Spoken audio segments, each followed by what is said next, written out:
بسم اللہ الرحمن الرحیم۔ ویڈیو دیکھنے والے معزز ناظرین کو میرا السلام علیکم۔ ناظرین محترم، بادشاہ وقت سعودی عرب شاہ سلمان بن عبدالعزیز کے اقتدار میں آنے کے بعد اس کے بیٹے محمد بن سلمان، جو ایک لبرل سوچ رکھنے والا اور جدید سعودی عرب کا قائل ہے، نے سعودی عرب میں بہت سارے ایسے نئے بیہودہ قوانین بنائے جو آج سے پہلے کبھی سعودی عرب میں رائج نہیں ہوئے،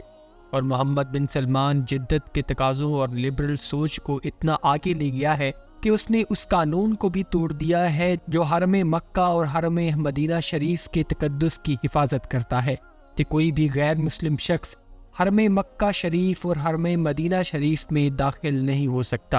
اور 2021 تک سعودی عرب میں یہی قانون رائج تھا کہ کوئی بھی غیر مسلم شخص، چاہے وہ کوئی سفیر یا کسی ملک کا وزیر اعظم یا صدر ہی کیوں نہ ہو، حرم شریف مکہ اور حرم شریف مدینہ میں داخل نہیں ہو سکتا۔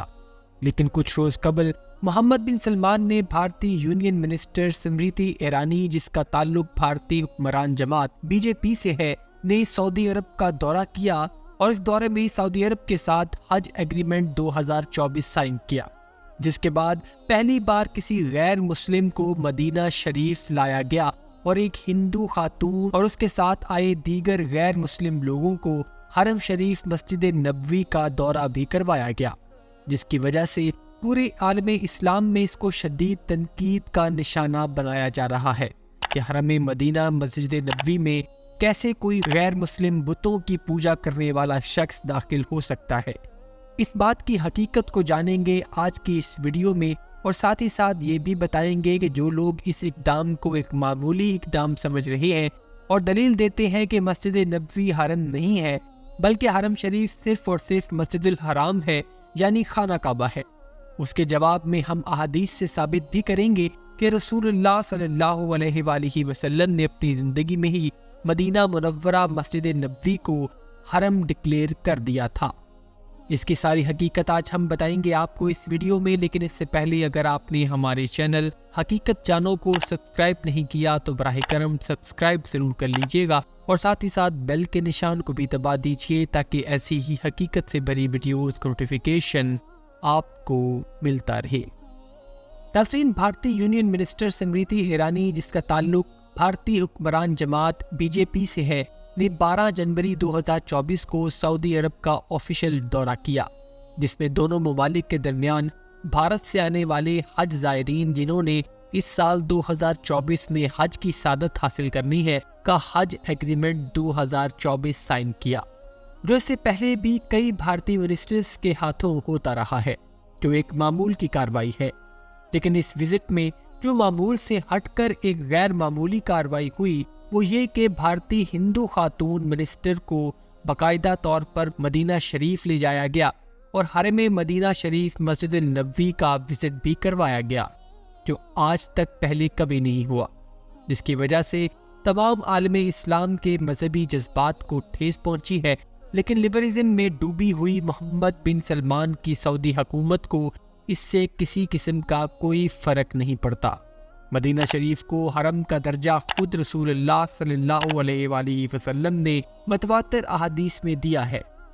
صحیح بخاری کی احادیث نمبر 1870، 1867، 1889 میں، اور صحیح مسلم کی احادیث نمبر 3327، 3313 اور 3342 میں رسول اللہ صلی اللہ علیہ وآلہ وسلم نے مدینہ شریف مسجد نبوی کے حرم ہونے پر مہر ثبت کی ہے، اور اس کے علاوہ بھی صحیح مسلم اور صحیح بخاری میں 50 سے زائد احادیث مبارکہ ایسی ہیں جس میں مدینہ شریف کے حرم ہونے کے بارے میں امت کو آگاہ کیا گیا ہے۔ حضرت علی کرم اللہ وجہہ سے روایت ہے کہ انہوں نے اپنی تلوار کی نیام میں سے ایک صحیفہ نکالا جس کے بارے میں انہوں نے فرمایا کہ یہ صحیفہ نبی پاک حضرت محمد صلی اللہ علیہ وآلہ وسلم کی بات سے منقول ہے، اور یہ رسول اللہ صلی اللہ علیہ وآلہ وسلم سے لکھوائی گئی وصیتیں ہیں، جس میں سے ایک وصیت یہ بھی ہے کہ مدینہ تم لوگوں کے لیے حرم ہے۔ جس نے مدینہ میں بدعت کو جاری کیا اس پر اللہ کی لعنت، فرشتوں کی لعنت اور تمام لعنت کرنے والوں کی لعنت۔ اور قیامت کے دن اللہ سبحانہ و تعالیٰ ایسے شخص کا نہ ہی کوئی فرض قبول کرے گا اور نہ ہی کوئی نفل قبول کرے گا جس نے مدینہ میں کسی بدعت کو جاری کیا یا کسی بدعتی کو پناہ دی۔ صحیح بخاری میں آتا ہے کہ رسول اللہ صلی اللہ علیہ وآلہ وسلم نے اللہ سبحانہ و تعالیٰ سے عرض کی کہ اے اللہ، تیرے کلیم حضرت ابراہیم علیہ السلام نے مکہ شریف کو حرم کا درجہ دیا تھا، اور میں ان دو پتھریلے پہاڑوں کے درمیان جو جگہ ہے یعنی مدینہ المنورہ، اس کو حرم کا درجہ دیتا ہوں۔ اس کے علاوہ صحیح بخاری اور صحیح مسلم میں رسول اللہ صلی اللہ علیہ وآلہ وسلم کی مدینہ شریف کے لیے دعائیں بھی موجود ہیں کہ جو انہوں نے مختلف مقامات پر مدینہ کے لیے کی کہ اے اللہ، مدینہ کی محبت ہمارے دلوں میں مکے کی طرح کر دے کہ اس سے بھی زیادہ کر دے۔ اے اللہ، جو برکتیں تو نے مکہ میں دی ہیں اس سے دگنی مدینہ میں عطا فرما۔ اے اللہ، مدینے کے مد میں برکت عطا فرما، مدینے کے سا میں برکت عطا فرما۔ اس کے علاوہ بخاری اور مسلم شریف کی متفقہ حدیث مبارکہ ہے کہ رسول اللہ صلی اللہ علیہ وآلہ وسلم نے ارشاد فرمایا کہ 3 مساجد کے سوا کسی دوسرے مقام کی طرف ثواب اور عبادت کی نیت سے رخت سفر نہ باندھا جائے: مسجد حرام، مسجد اقصی اور میری مسجد یعنی مسجد نبوی۔ ناظرین محترم، اس حدیث مبارکہ سے واضح ہے کہ مسجد نبوی کو وزٹ کرنا اہل ایمان کے لیے ثواب ہے، یعنی یہ جگہ پاک ہے جس کو رسول اللہ صلی اللہ علیہ وآلہ وسلم نے خود حرم کا درجہ دیا ہے، جہاں آنا اہل ایمان کے لیے ثواب ہے، جہاں کوئی بھی بدعتی بتوں کی پوجا کرنے والا، شرک کرنے والا داخل نہیں ہو سکتا۔ اس پر اللہ کی لعنت، اللہ کے فرشتوں کی لعنت اور تمام لعنت کرنے والوں کی لعنت۔